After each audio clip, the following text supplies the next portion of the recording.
Hello， 大家好，这里是老胡。今天我们来到了科罗拉多州的 Aspen， 然后今天是一个大粉雪天啊。那今天在这样一个阴霾的天气下，我们来聊一点沉重的话题，就是脑震荡。我身边两位呢，一位是婷婷，一位是 Renee， 两位不幸都有过脑震荡的经历。你们能不能来给观众分享一下你们脑震荡的经历，以及脑震荡之后应该采取什么应急措施呢？可以啊，我最近又收到朋友问我，他的朋友脑震荡了应该怎么办。我在第一个雪季跟第二个雪季都分别脑震荡过一次。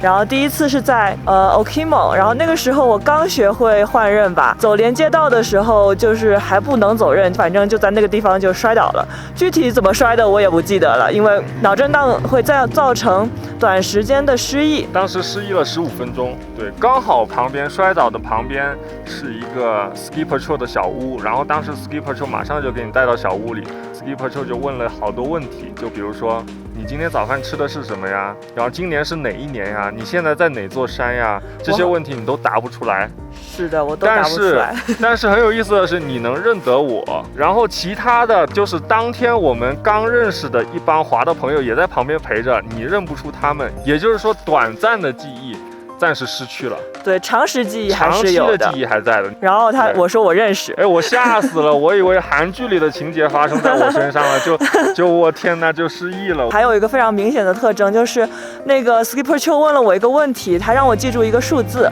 事后我告诉你，你才知道这件事儿。对，因为当时我在旁边看着 Ski Patrol 问婷婷说：“我现在告诉你一个数字，我清清楚楚记得。”他说21。他说你记住这个数字，然后婷婷说好，然后过了一会儿 Ski Patrol 又连问了几个问题，比如说你的生日啊，你的手机号码，然后问了好多问题之后，然后他又说我刚才告诉你的数字是什么？你说啊什么数字？就我当时没有记忆的能力，很可怕。然后那一次是第一次嘛，就比较紧张，然后就还去了 urgent care 还是对，我去了医院 emergency 好像想去拍 CT， 结果医生叫你做了一大堆测试之后，他不建议你拍 CT， 他说你这个没事儿。对，他还问了我当时总统是谁，好像还是川普，对吧？对。然后第二次是在 Mount Snow， 而且是在老胡面前摔过去了。对，吓死我了。那个也是个粉雪天，在一个陡坡上，一个前刃，然后你前刃没压住，卡了个后刃，当时还带了个小乌龟。对，所以小乌龟其实不推荐，我不推荐。稍微好一点的人不要带，因为当你往后仰摔的时候，小乌龟会成为一个支点，然后把所有的冲击力全部撞到你的头上，就非常危险，挺危险的，真的。就你没有办法用背去缓震。然后当时我就问了你那些 Ski Patrol 该问的问题。这个当时我们还留下了合影，到时候我们放到公屏上去。Ski Patrol 因为第二次了都熟悉了，然后那套流程什么问题啥的，老胡都自己先处理过了，对吧？我都直接应急上来，先问你一堆问题，然后打电话叫 Patrol， 然后最后去医务室，然后医务室的人告诉我们这个严重程度，因为当时10分钟就缓过来了，所以就也没有去医院。第二次，对，第二次就没去医院。但是建议朋友们，如果不清楚自己的严重情况的话，没有经验情况下，还是要去医院检查一下，因为毕竟是脑子的东西，你还是要。我滑雪这几年我听说过的，或者是跟我同一个 trip 当天，就是我身边同一车的朋友脑震荡过的，我反正一只手是数不过来的。虽然不到2只手，但是我一只手是数不过来的，所以这个情况还是蛮普遍的。因为轻微脑震荡，对，虽然我们现在聊的比较轻松，但是这个事情其实挺严重的，所以一定要戴好头盔，比较贵的头盔，不能买便宜的头盔。是。那好。我们来采访人内都冻成雪人了，大家来看人内这旁边冻成雪人。人内也有一次2次不愉快的经历。哎呦，对，小时候艺术体操的时候脑震荡过一次，但是记不大清了。然后呢，也没有看医生。过段时间呢就好了，于是呢我就轻敌了。上个雪季呢买了个新头盔，还是 MIPS 的，我就觉得，这下啥也不怕了。我就在刚上蓝道的水平，在一个很难的蓝道上冲。美东的 Stowe 12月份冰到闪闪发光，当时租了个135的小板子，我身高161，我踩着那小租板一个劲的冲，然后不知道过了多久，那道上只有我一个人。我醒来的时候已经雪板离我5米远，我坐在地上不知道多久了，就不知道自己为什么在雪道上。对，而且呢，据医生说呢，其实你当时以为可能自己失忆了5秒钟，很有可能现实中你已经失忆了5分钟。对，我当天没有吐。我第2天以及过了1个星期之后各吐了1次。其实瑞内这个情况最好是去医院看一看，但是他好像当时没有去，对吧？我当时没有去，其实特别后悔，因为万一你的某个血管其实如果破了的话，当时有轻微出血，但是你不知道。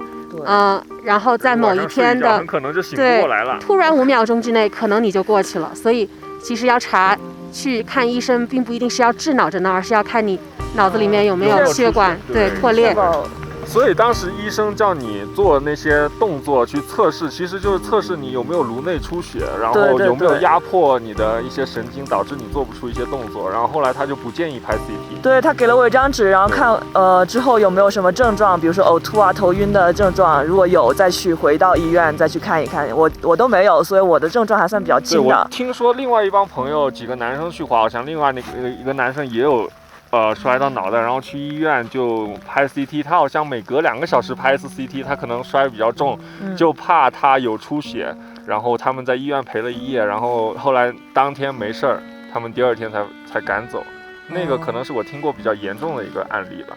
其他几个朋友我都是从山上下来，然后我们中午吃饭的时候，他坐在那儿懵懵的，他说我刚才好像失忆了，然后我们都头皮发麻那种。对，特别是我身边的朋友，他们知道有脑震荡这个事情，但是有些朋友新的学友也不知道自己发生了什么事情，所以就懵懵的，就是所以我们想科普一下这个事情。这个还是有可能你也摔过脑袋，但是你不知道，你忘记了。对，我也有可能，其实我也不知道。然后瑞内，我想补充的是呀，这个脑震荡恢复期挺久的，我当时晕了足足1个月。这个很严重，足足1个月，就是头蒙蒙的。对，就一直晕，在家里也晕，在床上睡觉也晕，从头到尾都像在坐船、坐车。而且脑震荡好像它会累积，它是一个不可逆的损伤。没错，就是像那些拳击运动员，他们老是会给对方 KO， 其实每一次 KO 都是打下巴，然后造成脑震荡。他们那些拳击运动员在年老的时候就很容易出现痴呆或者之类的症状，就挺可怕的。一旦一次脑震荡之后，就会一次比一次更容易造成脑震荡。所以我觉得市面上好多产品什么软盔，我觉得这个风气特别不好，是吧？也是有看到的，我雪场上有看到有人没戴头盔的。头盔主要其实防的呀是颅骨骨折这件事儿，对，这个它其实防不了脑震荡，所以别觉得自己买了个新头盔就能冲。不要当鱼雷，还是要好好练基本功。希望大家都开心滑雪。那我们待会儿滑一个小树林，对，给大家表演花式摔跟头，对，表演一下怎样爬坑，对，大马趴。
们整个把都脱了呀。